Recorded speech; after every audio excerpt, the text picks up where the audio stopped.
Welcome back to the channel. In this video, I'll be predicting the undercard fights for UFC Fight Night, Maia versus Usman. As I already predicted the main card fights in an earlier video, so in this video, I'll just be doing the undercard, all the prelims, and all of the prelims. Not just the fight, not just the fight pass, not just that, all of the prelims in this video. So now on to the fight predictions. So in our first fight on the prelims, we have Claudio Puez versus Felipe Silva. I don't really know how to pronounce his last name, so I'm just going to call him Claudio. So Claudio versus Felipe Silva. And this matchup is in the lightweight division. Both fighters are coming off KO, TKO losses. Both fighters are evenly matched. But I think what will be the deciding factor in this matchup is the slight striking advantage that Felipe Silva will have over Claudio. So in this fight, I see Felipe Silva ending this fight in the middle portion of the second round via TKO. So in our first fight, I have Felipe Silva via second round TKO. Then on to our next matchup. In our next matchup, we have Henry Briones versus Frankie Saenz in the bantamweight division. Frankie Saenz recently broke his 3-fight losing streak with a split decision win over Merab in his last fight. And Henry Briones is currently riding a 3-fight losing streak. This will factor heavy into the mental game of the fight, but I don't think that it will change the outcome very much. Henry Briones' striking is underrated. He was able to go 3 rounds with Cody Garbrandt. While the fight wasn't very competitive, he was able to take and give some punches back at times during the fight and hold his own. And very few can say that they pretty much struck with Cody Garbrandt and didn't get knocked out or were able to make it to the decision with him. So that says a lot. Striking will be a factor in this fight, but Frankie Saenz' pressure, wrestling, and grappling would nullify a lot of Briones' tools. And I see Saenz winning a clear-cut decision after 3 rounds. So in this fight, I have Frankie Saenz via decision. Then on to our next fight. In our next fight, we have in the featherweight division, Enrique Barzola versus Brandon Davis. This is a matchup between 2 solid fighters, but one fighter has a deficiency to wrestling and pressure, and that fighter is Brandon Davis. Also, his opponent is Enrique Barzola, who is one of the better wrestlers in the division. He's one of the grittier wrestlers. He can wrestle from the beginning of the fight to the end of the fight, keep the same pace, and just break fighters down. So I see in this fight playing out similar to Brandon Davis' last fight, which he lost to Kyle Bochniak, except maybe a little more clear-cut. I think that Barzola is a little more aggressive of a wrestler, pushes a higher pace as far as wrestling. Maybe not as good as a striker as, overall as Kyle Bochniak, but certainly his wrestling pressure I think is more significant. So I didn't see in this fight, this Barzola just constantly been in his face, constantly pressuring him, avoiding his striking a little bit, just enough so he could get in on these takedowns, set him up, hold him down, and just constantly keep that wrestling pressure on him throughout 3 rounds. And I see Enrique Barzola win a pretty clear-cut decision. So in this fight, I have Enrique Barzola via decision.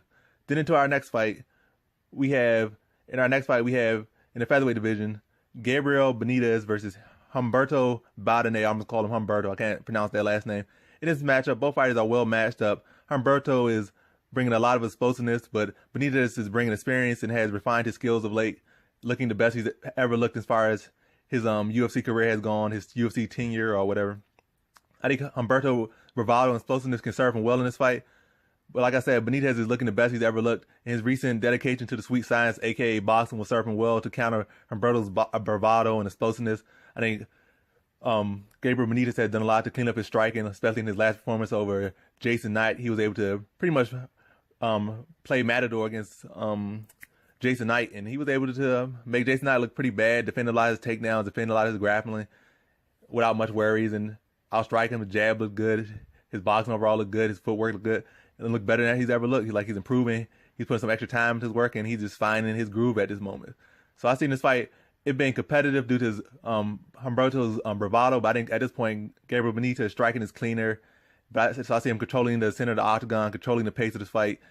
It won't be no blowout, but I see him using that experience, using that comfortability to make Humberto uncomfortable, to beat Humberto to the punches, to land more strikes than Humberto, to land the cleaner strikes. So pretty much winning a clear-cut decision. So in this fight, I have Gabriel Benitez via decision.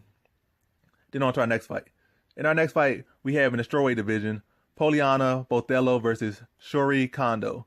These two haven't had the most fights in the octagon. They really only had 1 fight apiece as far as they go. They had 2 fights together. I mean, not together, but 2 fights. You combine their fights in the UFC, they only had 2 fights. Each of them had 1 fight.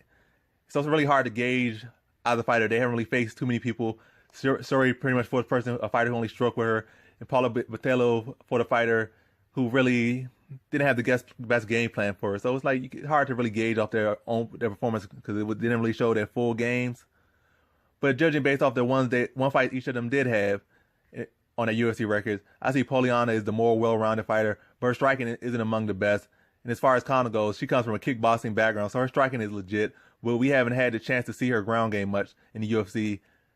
In an MMA fight, like in an MMA fight, I tend to go with the striker unless the grappler. I mean, I tend to go with the grappler unless the striker is somebody phenomenal, and that striker is just that dangerous, and they just some star features have like star potential. So I tend to go with the grappler. So in this fight, it's gonna play out much the same. I feel like Poliana Botelho certainly could have a smothering grappling enough style to negate a lot of Sherry Condo's what's called striking.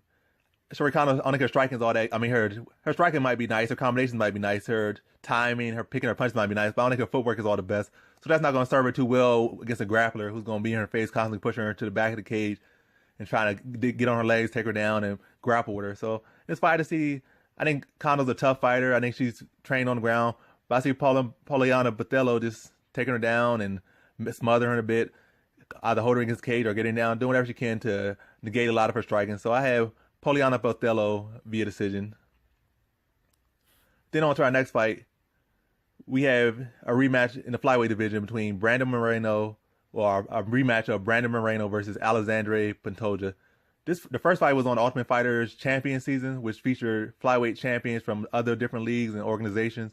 In the first fight, Pantoja dominated Brandon Moreno. I mean, let me stop starting real quick. In the first fight, Pantoja dominated Brandon Moreno throughout the fight in every area till eventually he finished him in the second round via submission. Brandon Moreno has experienced more success in the UFC and also defeated Dustin Ortiz, the fighter who most recently won a split decision over Pantoja. But we all know that MMA math isn't that good a judge of who will win a fight. And I beat you before, I'll beat you again. It has proven to be much more accurate than the latter, than more so than MMA math. Oh, I beat this guy, you lost the guy, so I'll beat you. But now I actually beat you before, so I likely will beat you again. If we both keep improving, most likely I'll beat you again. Even though that's not exact science, it has proven more to be the case. And in this case, Pantoja, even though Moreno has beaten somebody that has beaten Pantoja, or at least the last guy who's beaten Pantoja, Pantoja has beaten Moreno before, so that kind of really canceled out the MMA math. That's not really going to say, oh, this because I beat you before, I'm going to beat you again. But I'm going to go based off, I think the difference in this fight with Ortiz, I mean, well, at least in that fight with Ortiz, was that it was more of a style matchup and a little bit of luck. Ortiz's striking defense isn't as good as Pantoja's striking defense. And as far as the matchup between Pantoja and Moreno goes, I think Pantoja's striking is still like cleaner than Moreno's striking. His striking defense is better than Ortiz's striking. So Moreno really won't have the same opportunities to land those significant shots that could change the course of the fight. Pantoja has a pretty solid striking defense. Striking is cleaner. I think his grappling is still better. I don't think it's that significantly better, but I think it's definitely better when you're mixing all his skills and his pace and all that different stuff and his technical advantages. I think he still have a good enough edge in the grappling, and his striking advantage will be significant. I think he has more power because obviously he throws his punches with more technique, more crisp. Moreno kind of just loops his punch out and it's kind of awkward, so it's not really that much, like really much consistent power. It might catch you with a loopy punch that might have a power, some pop on it, but really it's like a lot of times they're really just arm punches. So like I said, his striking defense better, grappling's a little bit better, more power, punches are sharper. So I see, like basically throughout this fight, I see Pantoja win this fight in a similar fashion. It will be more competitive than the first fight, and it will go all 3 rounds. But in this fight, I have Alexandre Pantoja via decision. So on to our prelim headliner. In our prelim headliner, we have in the welterweight division, Zach Cummins versus Michel Prazeres. Both fighters have a ton of octagon experience. Cummins is the proven welterweight, and Prazeres made his name at lightweight, but it is coming up a division due to no longer being able to make the 155-pound limit.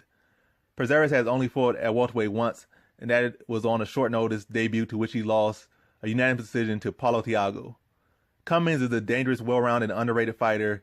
He can finish you on the feet, on the ground, via submission, or via KO. Zach Cummins is technical, but also has a style that is physically imposing. I think he can play well for him in this fight, but however, Prazeres has a style, it will have the speed advantage, the strength advantage. The strength will be, not the strength advantage, but he will be relatively even with Cummins. I think Cummins, just being a bigger fighter, will have slightly more strength and be used to grappling with bigger fighters. But it's kind of speed and also giving up the center of gravity to the short and stockier Prazeres. It's kind of interesting matchup there, or it play out interestingly, I think it can. I see Prazeres' power being a huge tool as well, along with his speed. I think Cummins will have the easiest time taking him down and getting that point, getting to that point to it's like getting to his legs or any way to get these takedowns, he would have to go through a bunch of powerful strikes and trying to get to this shorter, stockier fighter who doesn't really have much legs to go after anyway. He really built like a tank. So it's going to be hard to get to those takedowns, and he's going to have to risk a lot to get there. All these being factored in, I see Brazil's takedown defense being able to keep him off his back for most of the fight, though Cummins will be able to get a shot. I don't think he'll be able to hold him down too much, especially not early on the fight. It will have to be later. He had to break him down. So it's going to be hard to get him there. And if he does get him there, I think he won't be able to hold him there that long. His name will be able to pop back and spring back up, get back to his feet, and get back to working and trying to attack him back with some grappling. So in this fight, I see his speed and his power will keep Cummins' respect, as well as allow him to beat Cummins to the punch more often than not. In the 3-round fight, I don't see Cummins being able to really break him down enough as he need to really find his best chance of success. So in our prelim headliner, I have Reservis winning this fight via decision. So in this fight, our main event of the prelims, our prelim headliner, I have Reservis winning this fight via decision. That concludes my fight predictions for the UFC Fight Night versus Usman prelims. Thanks for watching. Like, comment, subscribe, and come back for more videos. I post a new video every single day. So thanks for watching again. Like, comment, subscribe again, and peace.